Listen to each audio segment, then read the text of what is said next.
Hello friends, welcome to way to commerce. आज हम discuss करने वाले हैं financial management part 3 financial planning. आज के वीडियो में हमारा टॉपिक होगा concept, objectives and importance of financial planning. तो आइए वीडियो को स्टार्ट करते हैं।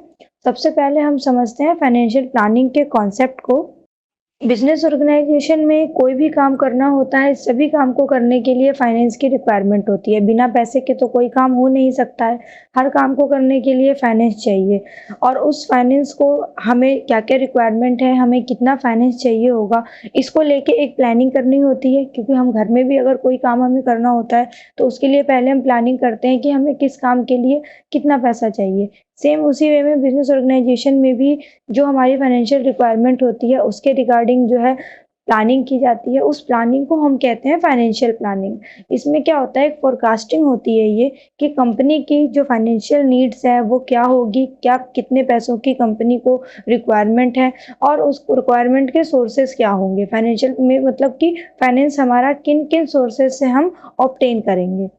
और ये डिसाइड करने का काम जो कंपनी में होता है वो होता है फाइनेंस मैनेजर का। जो फाइनेंस मैनेजर रखे जाते हैं उनकी ये ड्यूटी होती है कि कंपनी में फाइनेंस से रिलेटेड जो भी डिसीजन लेना है, जो भी प्रॉब्लम है उनको सॉल्व करना है, वो सब कुछ करता है फाइनेंस मैनेजर।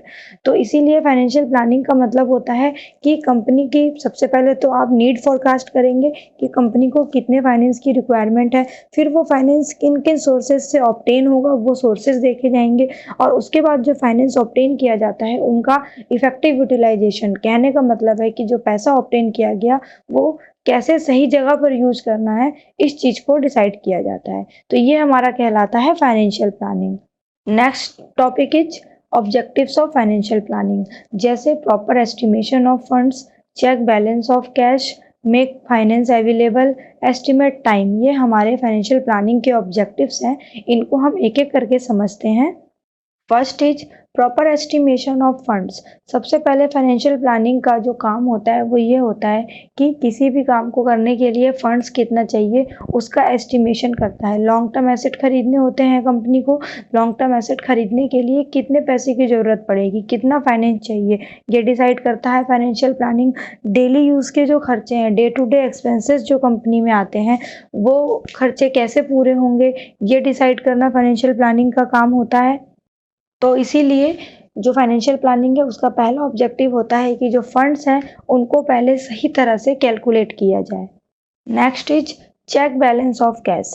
हमेशा फाइनेंशियल प्लानिंग के अंतर्गत जो फाइनेंस मैनेजर होता है उसको ये चीज़ देखनी होती है कि जो कैश का बैलेंस है ऑर्गेनाइजेशन में वो ना तो ज़्यादा होना चाहिए ना तो कम होना चाहिए। जो कैश का बैलेंस है वो क्योंकि ज़्यादा होगा तो भी कंपनी के सिचुएशन के लिए हार्मफुल है और कम पड़ जाएंगे पैसे तो भी कंपनी के लिए प्रॉब्लम खड़ी हो जाएगी। और कंपनी की रेपुटेशन को बनाए रखने के लिए जो हमारे सप्लायर्स होते हैं उनको टाइमली पेमेंट भी किया जाना चाहिए। तो इसीलिए बैलेंस को चेक करना फाइनेंशियल प्लानिंग का ऑब्जेक्टिव होता है। Next is make finance available.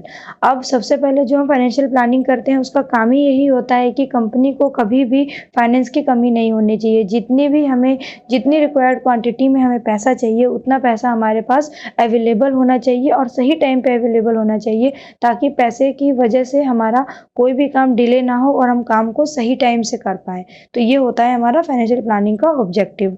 Next is estimate time. अब टाइम एस्टिमेट कैसे किया जाता है कि जो भी फंड हमारे पास हैं उस फंड को हमें जिस काम के लिए हम ऑब्टेन कर रहे हैं वो काम सही समय पे हो रहा है या नहीं और उस काम के लिए ही वो फंड यूज किया जा रहा है या नहीं, ये काम भी फाइनेंस प्लानिंग का ही होता है। तो इसीलिए प्रॉपर एस्टिमेशन किया जाता है फंड का सही टाइम पे।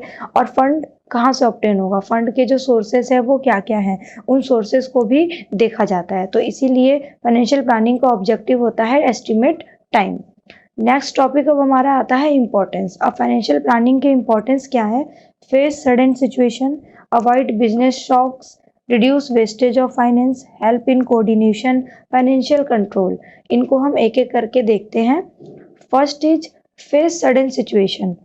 बिजनेस जो है वो हमेशा फ्यूचर से रिलेटेड होता है और फ्यूचर हमेशा अनसर्टेन है। कब आगे जाके फ्यूचर में क्या हो जाएगा ये कोई भी नहीं बता सकता है।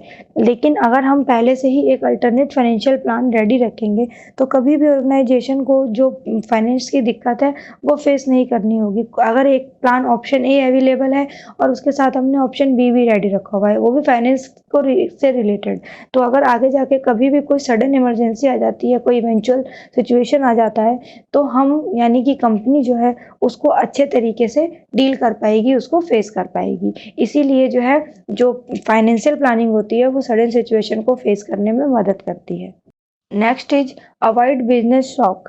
जितने भी जो हमारा फंड होता है वो या तो शॉर्टेज होगा या तो सरप्लस होगा। कहने का मतलब है या तो फंड की कमी होगी या तो फंड ज़्यादा होगा। और ये डिसाइड कैसे किया जाता है? ये डिसाइड किया जाता है कि फ्यूचर में हमारे रिसीट और पेमेंट क्या होने वाले हैं, इसके बेस पे जो फंड की शॉर्टेज और सरप्लस होती है वो डिसाइड की जाती है। और अगर एक फाइनेंस मैनेजर इन चीज़ों को बहुत अच्छे से हैंडल कर पाता है तो आगे जाके बिजनेस में अगर कोई भी शॉक आ जाता है, कोई भी दिक्कत आ जाती है, तो उसको फेस करने के लिए वो ऑलवेज रेडी रहेगा। Next is reduce wastage of finance.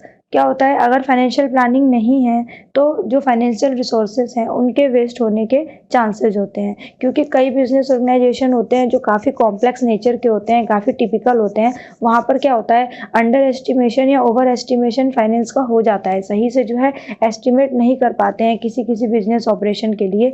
तो अगर आपने फाइनेंशियल प्लानिंग की हुई है तो आप इस तरह के वेस्टेज को अवॉइड कर पाएंगे, कम कर पाएंगे। Next is help in coordination. Financial planning coordination में भी मदद करता है। जितनी भी बिजनेस से रिलेटेड एक्टिविटीज़ होती हैं जैसे सेल्स, परचेज, प्रोडक्शन, फाइनेंस और भी बहुत सारी एक्टिविटीज़ होती है, मार्केटिंग है, तो प्रमोशन है, तो जितनी भी बिजनेस एक्टिविटीज़ होती है इन सब के बीच में एक कोऑर्डिनेशन इस्टेब्लिश करने में फाइनेंशियल प्लानिंग जो है वो हेल्प करता है। Next is financial control. जितनी भी फाइनेंशियल एक्टिविटी होती है वो पूरी की पूरी कंट्रोल में आती हैं, लेकिन किसके कंट्रोल में होती है? फाइनेंशियल प्लानिंग के कंट्रोल में होती है। क्योंकि इसमें क्या होता है जितने भी परफॉर्मेंस होते हैं उनके लिए एक स्टैंडर्ड सेट किया जाता है और एक्चुअल परफॉर्मेंस जो ऑर्गेनाइजेशन ने परफॉर्म की गई है उसको उस स्टैंडर्ड के साथ मैच किया जाता है कि जितना हमने टारगेट सेट किया था उतना हम परफॉर्म कर पाए या नहीं कर पाए। अगर कोई डेविएशंस पाए जाते हैं तो उनके कॉजेस को पता किया जाता है कि ये कमी जो है वो क्यों पाई गई है और उसके लिए फिर करेक्टिव एक्शंस लिए जाते हैं, यानी कि उसको ठीक करने के लिए कदम उठाए जाते हैं। तो इसीलिए फाइनेंशियल प्लानिंग जो है वो फाइनेंशियल कंट्रोल में भी हेल्प करता है। Thank you for watching my video. अगर आपको ये वीडियो पसंद आया तो इसे ज़रूर लाइक करें, ज़्यादा से ज़्यादा वीडियो को शेयर करें और आने वाले टॉपिक्स के अपडेट्स के लिए चैनल को सब्सक्राइब करें। अब हम मिलेंगे अपने नेक्स्ट वीडियो में जिसमें हम पढ़ेंगे financial management part 4 capital structure के बारे में।